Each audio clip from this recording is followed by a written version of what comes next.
Hi guys, I'm Kristin and welcome to my weekly show, Digital Nomad TV, where I take you behind the scenes in the digital nomad lifestyle to help show you how you can achieve a life of location independence and how other people do it too.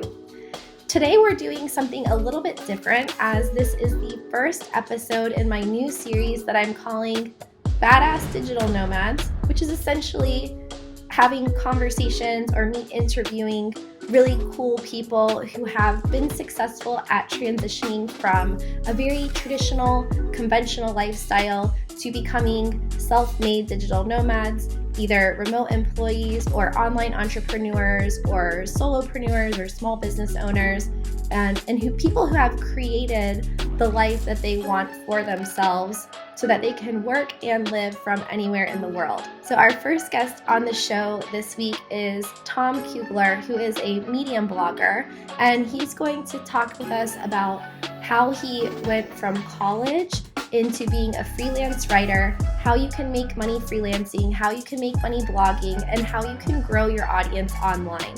So these are 3 FAQs that I get all the time.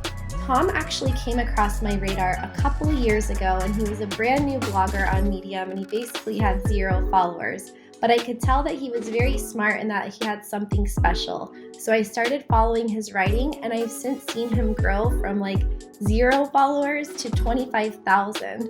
He has his own Medium publication, he has a YouTube channel, he has an online course and programs to help people make money blogging, and he's so young. He's still in his early 20s, and he's never had a traditional job. He's just gone straight from college into being self-made man, and he has so much to teach everybody about how you can follow your intuition, your ideas, and with a little bit of hard work and consistency, you can really make an interesting life for yourself. So let's sit back, relax, and let Tom tell us how it is.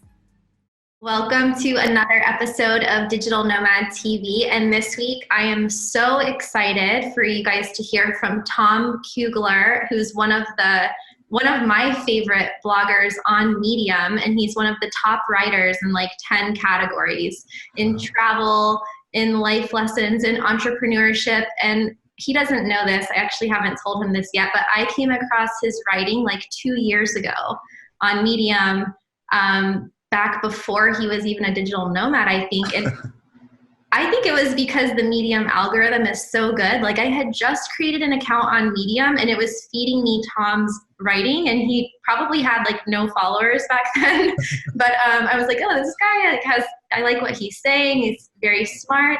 And I saw that he was, I think, just starting out his digital nomad journey. And since then, he has like tens of thousands of followers on Medium. He has a YouTube channel. He's become a digital nomad. He's completely self-made from college into freelancing into digital nomadism. So I really wanted to interview him so that you guys could learn from what he did. And also he's going to give you some tips on how to grow a following online with your blog and how to make money blogging, because that's something that everybody asks me about and everyone struggles with. So without further ado, everybody meet Tom. Hi, Tom. Hi, thank you so much for having me. That's really interesting. You knew me from way back in the day. You're right. I had like no followers at all. Took me quite some time, but I thank you, Medium, for showing Kristin my work. That's really, really cool. And Medium was such a different platform back then than it was today. So I'm happy that you found me. And I'm happy you set this up. I'm really excited to talk. Whenever I talk about my digital nomad journey, I always, jar something loose in my mind that I write about later. So I actually have my own notepad out. I'm waiting to write down something that I jar loose. So I really appreciate it, and I can't wait. It's going to be a lot of fun. Awesome. Well, let's just jump right into it then, and tell everybody about how your journey kind of started right out of college and how you were a bit disillusioned with the job opportunities and how you kind of started getting into freelancing and becoming a digital nomad. Yeah, so great question. And that's where we all start, really. So basically after college, I actually had an operation done on myself. I have Crohn's disease. So I had this big operation done. I had it for a couple years before I graduated. Then I had to, I don't want to get into the specifics of it, but I was hospitalized for a couple weeks. Actually, no, for 1 week. And then I was recovering for a couple weeks after that. So I really had a really tough time after college, and everyone got this head start, and they went traveling and they went and got jobs, and they all, like got their lives together. And meanwhile, I'm in a hospital bed, can't even stand up. So I was going through a very, very rough time at that start. And I remember I moved to Orlando right after school, basically after I got recovered. And, I'm from Baltimore originally, and I just went out and tried to get a bunch of job interviews, applied to a bunch of stuff. And I must have went on like 10, 20, 30 interviews. I'm not exactly sure. And I just it never really clicked. I never feel like I should have been there in that interview. I felt like I was getting grilled. I felt like they were missing the point. And I felt like I had to answer how they wanted me to answer, instead of being really honest. And it sucks because I like honesty, and I like to be, I don't like the whole sort of, the whole corporate world where you have to act like you're a certain way, or you have to like be professional and that sort of thing. I like honesty more than anything else. So I was disillusioned with that, and I fell into freelancing. I had been writing for a little bit of time before that in my own journal, and I was like, maybe I could get paid writing. And I just started freelancing for different clients on Upwork, built up my portfolio over time, started to write for certain websites online, and I just built up my confidence level by level by level. And then I got writing at the Huffington Post later on, and I used my freelancing, basically income to go and travel the United States for 4 or 5 months in mid 2016. And that was the time of my life. I really enjoyed that. I went to Austin, San Francisco. I went up to Montana, Salt Lake City, Denver. Went to all these places, and we could talk about that later. But I just changed as a human being after that trip. And I came back home, stayed there for a couple years, but I had all these life lessons that I needed to write about. So that's when you found me, Kristin. I started writing on Medium in late 2016. And I just had all this stuff that I need to say that I learned on my trip as a digital nomad, like that people just probably would not be able to relate to, but I wanted to tell them this is how it actually is. Like, you could do stuff like this, and you can do it young, and you can do it while you don't know what you're doing, So I did all of that. And over the past couple of years, it's been amazing, the response on Medium. I built up my following, and now I make money teaching people how to do the same thing. Build a following on Medium for their business. If they just want to be a writer, maybe they want to land a book deal later on, and they want to build up followings, etc. So that's what I do on Medium now, and that's sort of my journey in a nutshell. I'm trying to keep it very, very short, but you can attack whichever point you want there. I can dive into it more for you if you want. Yeah, and I definitely want to learn about how you've monetized, not only to so that people can maybe buy your course if it's something that they need, but also to learn how you took your skills and then created products and services out of that. Because that's a pattern that I see in successful entrepreneur or solopreneur digital nomads, is that they don't necessarily have a roadmap. They just take a skill set or even skills that they weren't good at before, and they just get better at them by deliberate practice, and then eventually create a business out of that. So I love showing my viewers how people can just create their own jobs. So I definitely want to talk about that and what types of things you have out there that you're offering to people who are trying to do the same thing.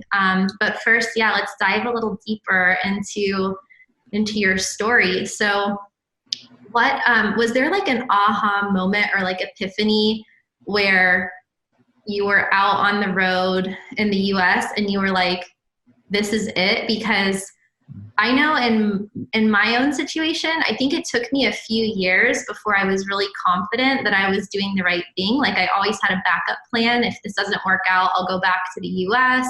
And my parents were always asking me for 8 years, when are you coming home? And I didn't have the guts to even tell them that this is my home, where I live is my home. It's not my hometown. So at what point when you were out there on the road, hustling and, writing and freelancing, did you feel going from uncertainty to I got this, this is what I'm doing, this is the right way? who cares if no one understands it? Like, this is it. Yeah, so it's funny. I can point to a very specific moment. I think a lot of people can't, and that's okay. You know, it just happens over time. But for me, I remember a very specific moment. It was on my first road trip. I had just gone from Orlando, which is where I lived at the time, to New Orleans for a week, and then to Austin, Texas for a week. And then I was making my way out to Phoenix, Arizona to visit a friend there. So we stopped in Tucson, which is, I think, 2.5 hours south of Phoenix. And me and my friend were just like, I was helping him drive across the country. And I remember we were just dead tired because we had just driven like however many miles from Austin to El Paso and then El Paso to Tucson. And we wanted to go see this place called Sabino Canyon, right? And it's this amazing canyon in Tucson, just outside of the city limits. And I was like, man, I want to go see that so bad, but I was so tired. I was like, I just want to go home. And then I asked my friend, I was like, what do you want to do? I was like, I'll go to Sabino Canyon if you want to go, but if not, we'll go home. He was like, I'm okay with it. And secretly in my mind, I was like, I wish he says no so I can just go home. But he said he was okay with it. So we started to drive out there, and on the way I was like, okay, this is probably a good idea. I got my energy back. And as we drove like up into this canyon, typical American West, it just looked gorgeous. You know, these huge rock formations, you know, and we're driving on a road that's carved into the cliff, you know, so it's like you're just winding all the way up. And by the time we got like 30 minutes, 40 minutes later, it was like 10, 20 degrees cooler than it was down at the base. So I remember it was sunset happening. It was just like this perfect moment, like where everything, it couldn't have looked better.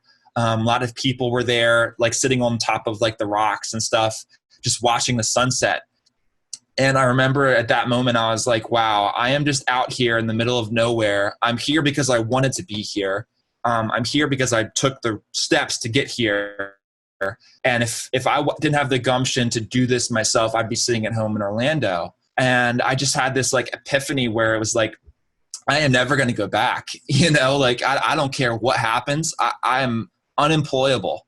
I'm never going to go back to that old life. And, you know, maybe one day when I have a family and settle down, that will be great. But I remember just this very, very powerful moment where everything hit at the same exact time.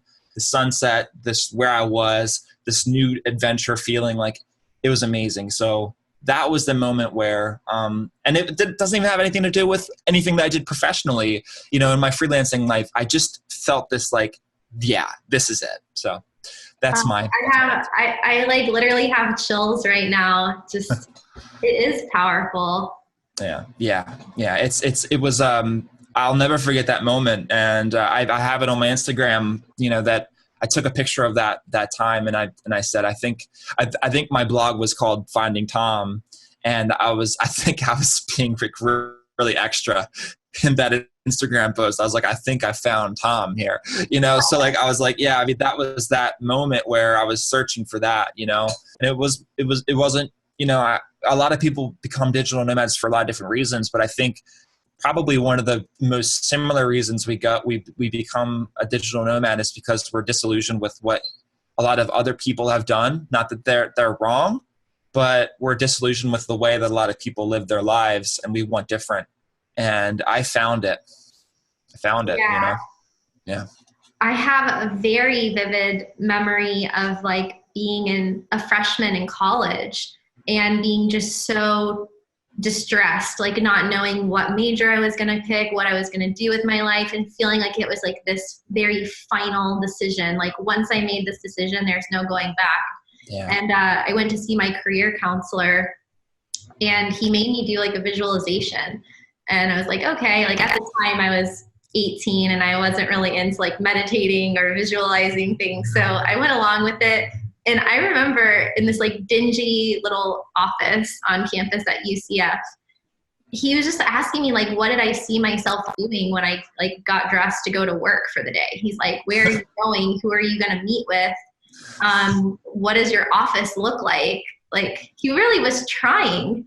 And my answer was like, I had just gone on my senior class trip to Mexico, And then I went to a surf contest in Hawaii. And then I went on like my grandparents paid for me to go to Italy for my graduation.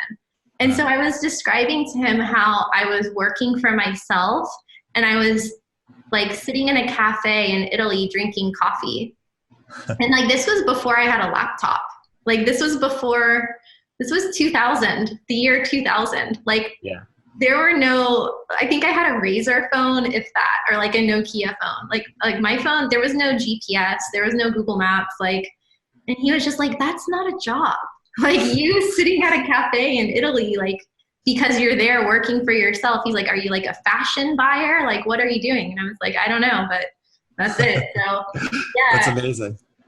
And then when I graduated, I went on all of these job interviews, like you were saying, and I was in a place called the Quadrangle, and they showed me my office. It was in the basement. Oh man. Like it was a cubicle, the office, everything. And I went to this economic development company and market research firm. And I was just like, is this it? Like after all this, I'm not going to Italy. I'm going to this cubicle in a basement. And I was just like, no, there's got to be a better way. And so I ended up going to Costa Rica. The rest is history. But yeah, I think that's interesting that both of us have actually never had like a real job. And we can't really at this point. Like, how do you go back after having experienced this kind of freedom? I know. And I told my friend that the other day. I was like, I'm unemployable. I can't go back. There's no way, like I don't know. There's just nothing I can do. So that's really interesting that happened to you too. And I mean, it's like when I think of the same thing, a cubicle, when I think of a cubicle, I am just like terrified. That scares me more than public speaking, to me, because and they're both close, but that scares me more than public speaking because that just seems like jail based to me. And to other people, that's not the way. That's sort of not how it is. But for me, that's how it is. So yeah. But let's talk about like the sacrifice and kind of the work ethic that it takes to be a digital nomad, especially when you're not a remote employee, when you're actually working for yourself and like making it up as you go along. Because a lot of people aren't sure what they can do to make money. And then they're just kind of like afraid to start. And I thought it was really interesting that you just thought, I wonder if, which is like a very good prompting question for anyone who's trying to figure out the solution to a problem. Like, I wonder if I could make money writing or blogging. And then you just started doing it. And I think that's the difference between someone who becomes a digital nomad and somebody who like wants to do it, but years go by before they're like ready to start. So talk a little bit about like just, I don't know, that decision of not being afraid, but just doing it, even though you probably thought that your writing sucked at the time. And then how you figured out like how many hours per day were you working, or do you work on average? And like what type of schedule and like work ethic do you think it takes to make it as a writer and a blogger? Yeah, well, I think for me, when I first got started, I tried to keep to that typical 8-hour workday. I tried, because that's tough to wake yourself up while, everyone else that you're living with has gone to work, and, to wake yourself up at a certain time and not get distracted by all these things at home and all of that sort of thing. But I remember I tried to keep, I was pretty diligent. I remember I had come up and I played a lot of sports. I was pretty good at wrestling in high school. I wrestled in college as well. And like that sport taught me a lot about just diligence, hard work, showing up, doing things that you don't want to do. And I think I had that solid foundation of like, and this knowledge that, when you start something, you suck at it at first. Like that's just how it is. You get better with time. And I, for whatever reason, I don't know where I learned this lesson, but like I am a big believer that anything can pretty much be learned. Like I suck at drawing, but if you sat me down in a room and let me draw for 8 hours a day for a year, you bet I'd get better at it, and I'd figure stuff out. Drawing is just observation. You have to have a really keen eye. So it's not so much like the way that you move your hand, because if it was, then, how can we write in cursive? You know what I mean? So like all these things. So, but anyway, I'm a big believer that skills are learned. And I knew that if I started, I might suck at the beginning, but you sort of fake it till you make it. And maybe if you fake it until you make it, you realize that you weren't faking it at all. You were actually pretty good at it, And I realized as I kept writing that that people don't really know what good writing is anyway. That bad writing runs rampant in society today. And I realized that the way I've been to college and things like that, it's not necessarily bad, but we think that we need to use big words and we need to, be a writer or something. And it's like, no, things are changing. Businesses need to be a little more personable. They need to be a little more down to earth. They don't need to use these big words, and all these sorts of things. So I remember getting my first freelance project back, biting my nails, oh, this sucks. They're totally going to see right through me. And then they were like, this is great. And then they paid me the money. And then I was like, oh, okay, it's that easy. And then I was like, okay, I got some confidence in myself now. And I think I can write. And then I started taking more chances, putting myself into my writing more.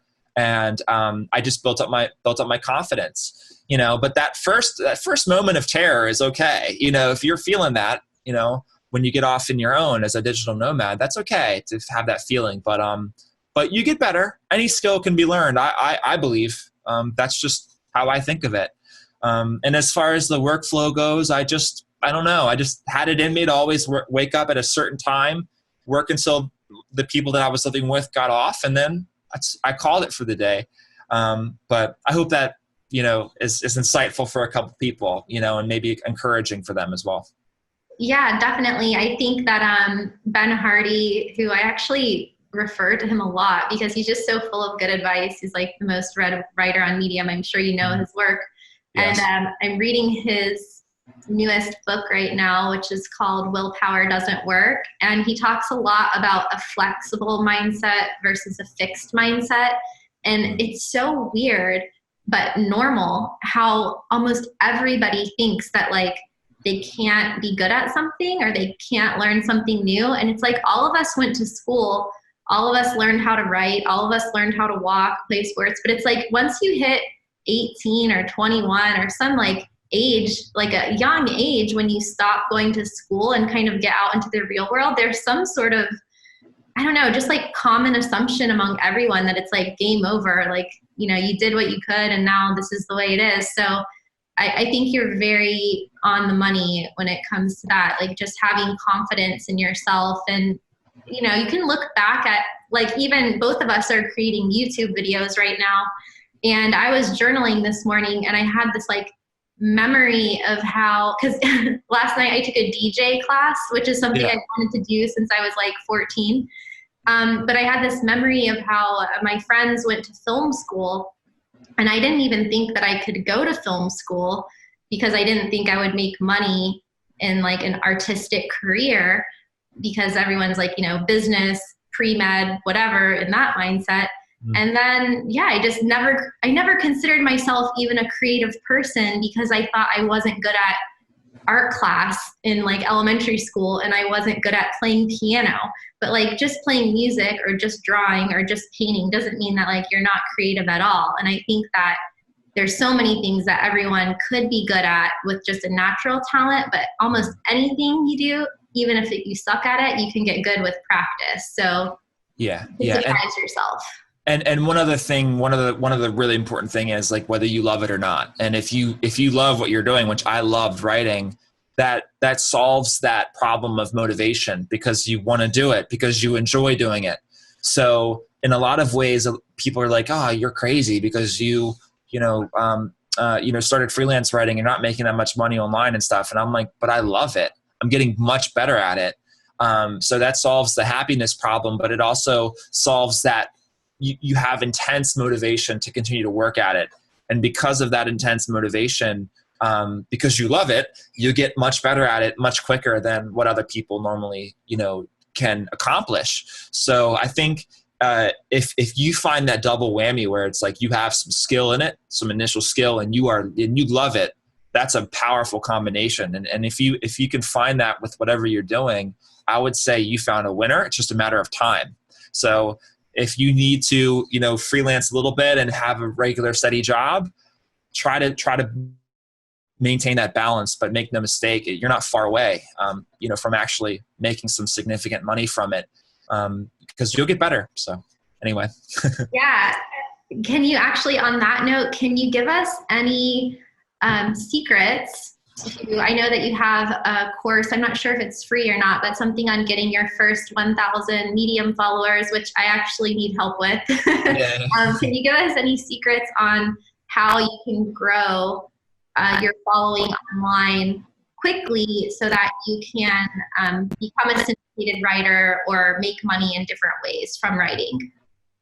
Yeah. So as far as writing specifically, I think, and content in general, I've grown. Okay. So so everybody knows, I'm on Medium. I almost have 25,000 followers there, but that's after 2 years of work. On LinkedIn, I'm growing my following as well. On Instagram, I'm growing my following. That's almost at 4,000. And on Facebook, I have a Facebook page that has like 60,000 likes or something. So like when I say that I know how to grow on social media platforms, like this works, this sort of advice works for everything. So that's what I wanted to spearhead there. I don't want to say that I'm great or something. It's just this advice works. Consistency and putting out lots of content works all the time. So like if you want to become a blogger, if you want to get well known, you're not going to do it if you put out one blog post every week or one blog post every 2 weeks. At least it's not going to happen anytime soon. If you want to become well known, you got to put out a lot of stuff, a lot. Like you have to like really dive into it. It's almost like if you were sort of like, let's say you were a wrestler and you decided to train once a week for 2 hours. Okay, yeah, you get better every week, but what if you trained every day for 4 hours? How much better would you get? You get insanely better. So I see a lot of people do that. And Shannon Ashley, she's a writer on Medium. She writes twice per day. She posts 60 blog posts per month, and she made like $1,400 via the Medium Partner Program in July. So it's ridiculous. It works for everything. On my Facebook page, I grew because I put out like 3 videos per week. It takes a long time to make a video, so I can't put out one every day. On Medium, I put out a blog post every single day when I first got started, when you were reading me, Kristin. And on Instagram, I've just started to post 1 picture per day. So it's that volume and that consistency and that like constant working on your craft. And everyone's like, oh, they gloss over this. Like, this is not a good piece of advice, but it's like, yes, it is though, because as you write more, you're getting better. You're learning what works and what doesn't work. And you're getting feedback on your blog post. You're seeing the view counts, the claps, the comments, and you're seeing which topics are doing better. And you might see one headline did better than the other one. And you're starting to really get a lot of information into your own brain, and you're whatever that word is, synthesizing that. There we go. Yeah, you're doing that, and you're figuring out what's working and what is not working. And our brains are incredible at doing this. And I think it allows you to fail very quickly. And then as you put out more and more and more, and you try new things, you start to understand, okay, that works. That's cool. I tried that in that blog post. I'll put that in my next one. Oh, that little tweak worked in that one. I'll put that in. And then you're putting blog posts together that have all of the right things that you need to go viral or to do well on Medium. And you're starting to do that. And, that's it. The bottom line is it's just putting out a ton of stuff. That's why I put out something new for LinkedIn, Instagram, and Medium every day, every weekday at least. And on Facebook, I try to maintain that level of video making, because making videos is tough. It takes a long time to make a video. You can't going daily with video making like Casey Neistat or like Nas Daily on Facebook. I have an immense amount of respect for them. But another thing too is though that's a good thing to think about is when you do something every single day, you get quicker at it. So I have no doubt Casey Neistat has gotten much faster at making videos since when he first started daily vlogging. I have gotten much faster at making blog posts. You get quicker. Everything gets better with repetition, and that's the same is true with everything in life. Whether that's sports, education, anything. So that's my biggest piece of advice. If you want to grow a following, get your hands dirty and start making a ton of stuff, a lot of it. And if you're not ready, maybe it's not for you, but that's okay. But that's what I would say. Yeah, I think that's really great advice because even last night when I was taking this DJ course, like I knew 0% about how music was mixed together and what was going on with every dial and every button on those things. And I could see how you would just get like a muscle memory, or your brain, it would just become repetition, just sitting there or standing there mixing music for hours on end. They say you need 10,000 hours to become an expert at something, and it's just like driving to work or walking. Like you don't have to think about it, you just do it, and you can do that with anything, and then surprise yourself by how far you've come later. Yeah. So would you say that the biggest mistake people make is to just not try long enough, like not put out enough content and not be consistent enough? Or what would you say the biggest mistake new bloggers make is? Yeah, so I think that the biggest mistake they make is a what you just said is a result of what the biggest mistake that they make, aka quitting early. They think that because something doesn't do well, a blog post doesn't do well, that it sucks, or they think that they don't have any talent, or they think they're never going to get there. And I understand why. It's very difficult for someone who's doing anything creative when they fail in their first try miserably, like get like 1 view, 2 views, which happened to me a lot back in the day. Trust me, it's hard for them to see that and see a light at the end of the tunnel and be like, am I any good at this? They make that mistake of thinking that they're worse than they actually are. And I've done experiments of this on Medium where I republish the same exact blog post that I got like 10 views on when I first started now, and I get way more views now. And it's because I know more about the platform. I tweak a couple things. It's pretty much the same exact thing. I just tweak the headline. I tweak how it looks. Yeah. I do a lot of different things, and now I have a following. And it just takes time. It's not that what you're doing right now necessarily sucks. It's just that you haven't been doing it long enough. That's it. And so I don't think people quit because they're lazy necessarily all the time. I think they quit because they just think they're not good enough. And it's like, that is simply not true. You're going to get better at it. Just stay the course, and don't really pay attention to the statistics of it. Just make your goal to create something new every day. And then after you get done doing that every day, you'll feel a lot more fulfilled, and you won't get that negative self-talk going in your head when something gets 3 views, and you spend a lot of time on it, all that sort of thing. So that's what I would say, that sort of thinking that you suck just because something isn't getting a lot of views or something. No, that's not true. So I think that is a really big trip up. And I understand why people get that way and why people think that way. But it's not doing anything for you, and you're better than you think you are. Yeah, I'm just starting out on a lot of these platforms, and I went years without ever writing a blog post, and now I can write like 2 or 3 or 4 a day if I'm in the zone, if I'm just having like a writing day, and it does become easier. And I'm kind of glad I never looked at the Medium statistics first, because I didn't even know that they had analytics when I joined the partner program. But now that I've looked at them, and like I do see like sometimes what you think is a really good piece of content doesn't do well for whatever reason. That could have like nothing to do with how good it is. It could have to do with like the keywords or whatever, the title or the image. And I don't even get sad about that anymore, because I'm like, wow, I learned so much writing that post. And even though some people might think it's boring or whatever, like now I have a bigger base of knowledge about that topic, and I learned something for the next one. And maybe I also learned not to spend so much time on one piece of writing. But I think if you're like writing for yourself, and even just the one person who sees that article, I just think about it as if I was having a conversation with a friend. Like first, it's fulfilling in itself to write and to process and synthesize information.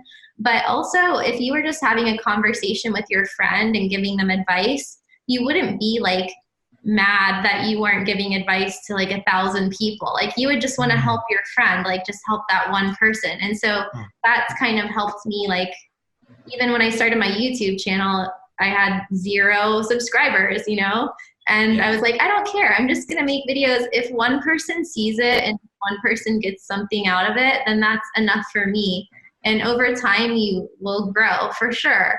But you will be surprised sometimes at like what video gets 100 views and what video gets 100,000 views. And it's like, there's no method to the madness necessarily. But I think just going, the time is going to pass anyway. So you might as well be doing something with it because it's never too late to start. And one thing too that I would say is like focus on creating very short content, whether that's a blog post or a video. Like there's this guy Nas Daily on Facebook. He makes 1-minute videos every day and they go viral. Like every single one goes viral. Yeah. So when you're thinking about, that's okay. At 3? At 3, yeah. Oh, you're at 3. Okay. We are currently experiencing technical problems. Please sit by. Yeah, Like you can leave go some with of that. this. You can- I think there's another room I could go in. See if anyone's in there. Now I get to get a tour of your My coworkers. co-working. I think we should just do the rest of the interview like this. Yeah. You're gonna edit this, right? Yeah. You're gonna edit it to the maybe if you want to say something like you had to change the room or something just to let, I don't know, because it's gonna change right to the white, so whatever you want to do, or I can get into the question, whatever you want. Okay, guys, we had a co-working mix-up, so I have changed locations. We could just pretend it's a green screen. So let Tom continue with this answer. That's funny. I had to do this is such a digital nomad thing too. It's like figuring out where you're working. Something doesn't work. The Wi-Fi goes out. You have to go somewhere else. This is actually pretty funny. But this happens a lot. It's real life. Like one time I was filming a video with in Costa Rica and the power went out. Like the electricity went out while we were filming. So that was, and it's in the video. It's pretty funny. Yeah, unreal. Well, yeah, I actually like this. This is as digital nomad as it gets. But I just wanted to add one other thing about content, like just create just small stuff. It doesn't have to be a 1,000 word blog post. If you put out a 300 word post, have brevity in mind. Nas Daily, he makes videos on Facebook. Every video is 1 minute long. So I think a lot of the people, they overlook brevity.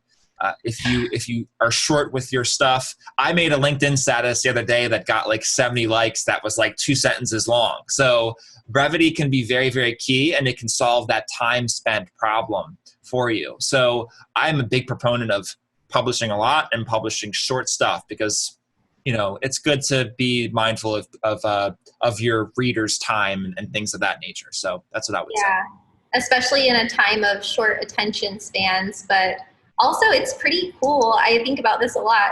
When you think of the competition for attention on the internet, it's pretty humbling when people are consuming your content. Like it's it's their time that they're spending watching or reading what you're doing. So I think I'm very grateful for that. I think that's really cool. Yeah. I think, I don't know. I mean, like every video that I made on Facebook as well so far, pretty much that has done pretty well. They've all been short, like 2 minutes long. And it saves me a lot of time. It takes a lot of time to make a 10-minute vlog every day, like Casey. I don't know how he does it, but, or how he used to do it actually. But yeah, brevity is definitely very, very key. So those are the 2 building blocks that I've built my following on Medium and everywhere else. Brevity and consistency. And that's it. Okay. So could you give us how about one tip for any aspiring blogger, digital nomad, and maybe something that you've learned in the past couple of years traveling that surprised you or that you didn't know before you started? Well, I think when you're a freelancer, one thing that I didn't really understand when you first get started, and I think a lot of digital nomads are freelancers, you move from client to client pretty quickly. I think that it's people only need your services for X amount of time, and then they move on, and they get what they need and they move on. And I think as a freelancer, especially, and I think I'm talking more to freelancers than anything right now, you're going to have a lot of people employ you and then move on, and you're going to have to really do a good job of having your bases covered, because it might be feast or famine one week or the next week, depending on how many clients you have, how much work you actually have. So I would say like always try to keep watch and try to cover your bases as much as you can, because you got to know where your money is coming from and where it's coming in. So that would be like a pretty big tip, and that's something that caught me by surprise when I was sort of out on the road a lot. You really got to cover your bases. So spend a lot of time reaching out, sending out queries, and responding to job postings and getting clients. That's okay. That's really good advice, because a lot of people say like, oh, it's too hard to make money on Upwork and on these platforms. And it's like, yeah, maybe it's not the easiest thing in the world, but it's definitely possible. And it's definitely a good way for people to get started without a huge barrier to entry. Yeah. Yeah. And I mean, as far as like one tip goes for, the digital nomad life and all that sort of thing, I would try to tell people it's easy to get sucked into your work and not know or not have a lot of time to travel and get out and see some certain things. So I don't know. I would say like if you need to take a half day or so, like half days are like the sort of the medicine to that. Take a half day, work only a couple hours, come back at night, but make sure that you explore wherever you're staying at. That's very, very important. And it's tough to juggle that. I know it's definitely difficult to juggle that, but like try to take half days, try to like at least have Sunday off completely, and really be conscious of where you are in the world, and don't take it for granted. It's easy to take that for granted as a digital nomad, as people that move around so much and get sucked into work, especially when it's your livelihood. But you'll thank yourself for taking those half days and for, spending a lot of time off and exploring wherever you're at. And, it's an effort you have to put in sometimes. You have to like, instead of staying at home the whole day, you have to put in that effort to get out there and do something. That's okay. I didn't hear it. And so I think that push yourself to travel and see more things. Just like my story about Sabino Canyon. If I wouldn't have pushed myself to see it, I wouldn't have had that great memory. So try to push yourself to travel as well as work. Yeah, I have to take my own advice sometimes, because I always say that to people, but sometimes I work too much and you start to resent your job and your own lifestyle, because you can feel like trapped in it if you're working too much and you're not doing any of the fun stuff. So there's definitely something to be said for work-life balance when you're a digital nomad, especially a few years in, when you start to get into your routine, to like just keep that in mind. And I actually schedule in things I want to do. Like I want to do a photography tour on Airbnb, and I want to spend one day just like walking around museums. And last weekend I spent one day just laying in the park, like reading and doing nothing. And that's what makes this lifestyle so great. And you can do it on a Tuesday instead of a Saturday when it's like super crowded. That's really good advice. And even in Bali and Vietnam, when I was leaving, when I had my last day, I like took the whole day off. I was like, I'm going to go around and shoot some things with my camera. And I want to really like capture this moment and really sort of like say a goodbye to this place for now, So I think that's a really good tip. Like on your last day, try to spend 4, 5, 6 hours just walking around, taking it in before you leave. And that will help you to sort of, even if you did nothing up until that point, that will really help you to really soak it all in and be like, this was definitely, I felt like I had this Amsterdam experience, or this experience in the wherever you are. That'll really help. So that's a really good piece of advice. I've done that myself. So that's really cool that we both have done that. And where can people follow you? Like, what is your handle on all these social media sites? And then as well as your courses, where can they sign up for that if they want to grow their following online and learn more about blogging? Sure. I'll send you the link to my free email course on Medium, so you can put that in the description or whatever. So finding Tom on Facebook, but everywhere else I'm known as Tom Kuegler. It's weird, I know. So Tom Kuegler on Medium, Instagram, Twitter, LinkedIn. hit me up on LinkedIn. I love LinkedIn. And then on Facebook, just search Finding Tom. You'll find it. I'm holding a camera in front of my face in the profile picture, and I'm wearing a yellow shirt or something. I don't really know. And then, yeah, that's it.